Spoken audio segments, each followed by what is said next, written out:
करने जा रहे हैं उस दर्दनाक घटना की जिसने पूरे देश को झकझोर कर रख दिया है। 22 अप्रैल को जम्मू एंड कश्मीर के पहलगाम में एक बड़ा आतंकी हमला हुआ जिसमें 26 निर्दोष लोगों की जान चली गई। इस घटना ने न सिर्फ देश की सुरक्षा एजेंसियों को अलर्ट कर दिया बल्कि प्रधानमंत्री मोदी ने भी सेना को खुली छूट दे दी है। क्या होगा भारत का अगला कदम? क्या पाकिस्तान को सर्जिकल स्ट्राइक या एयर स्ट्राइक का सामना करना पड़ सकता है? आइए जानते हैं इसकी पूरे विस्तार से।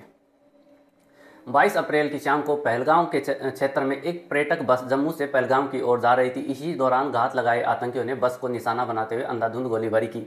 हमले में 26 लोगों की मौत हो गई जिनमें महिलाएं और बच्चे भी शामिल थे। करीब 40 से ज़्यादा लोग घायल हुए जिनमें से कई की हालत गंभीर बनी हुई है। स्थानीय लोगों और बचाव दल ने तुरंत घायलों के पास के अस्पतालों में पहुंचाया लेकिन तब तक बहुत देर हो चुकी थी। इस हमले का मुख्य जिम्मेदार कौन है, आइए देखते हैं। अब तक किसी भी आतंकी संगठन ने इस हमले की जिम्मेदारी नहीं ली है, लेकिन शुरुआती जांच में लश्कर-ए-तैयबा और जैश-ए-मोहम्मद जैसे पाकिस्तानी आधारित आतंकी संगठनों का हाथ बताया जा रहा है।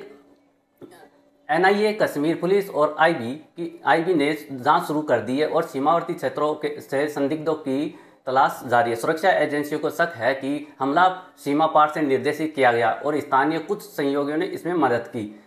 इस हमले पे प्रधानमंत्री मोदी की जो सख्त प्रतिक्रिया रही है वो इस प्रकार है। हमले के बाद प्रधानमंत्री मोदी ने तुरंत एक उच्च स्तरीय सुरक्षा बैठक बुलाई और सेना को पूरी ऑपरेशन फ्रीडम देने का ऐलान कर दिया। इसका मतलब साफ है, ये अब सेना यह खुद तय करेगी कि हमला कब करना है, कहां करना है और कैसे करना है। सूत्रों के अनुसार पीएम मोदी ने सेना प्रमुख से कहा, अब समय आ गया है कि जवाब ऐसा हो जो उन्हें हमेशा याद रहे।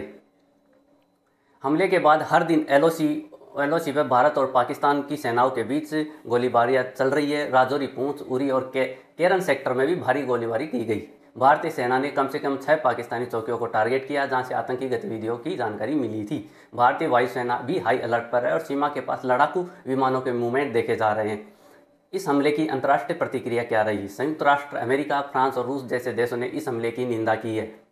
अमेरिका ने कहा आतंक के खिलाफ भारत के साथ खड़े हैं। पाकिस्तान ने भारत के आरोपों को खारिज किया और कहा कि यह भारत को भीतरी मामला है, लेकिन भारत इस बार अंतर्राष्ट्रीय दबाव से पीछे हटता नहीं दिख रहा।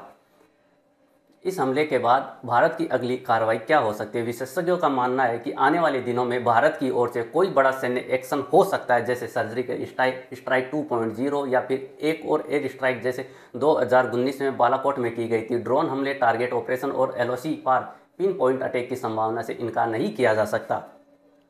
देश भर में गुस्सा है, लोग चाहते हैं कि इस बार जवाब कड़ा और निर्णायक हो। प्रधानमंत्री मोदी का यह कदम कि सेना की पूरी छूट दी गई है दिखाता है कि भारत अब सिर्फ कड़ी निंदा तक ही सीमित नहीं रहेगा। अब निगाह भारत की सेना की रणनीति पर। अगर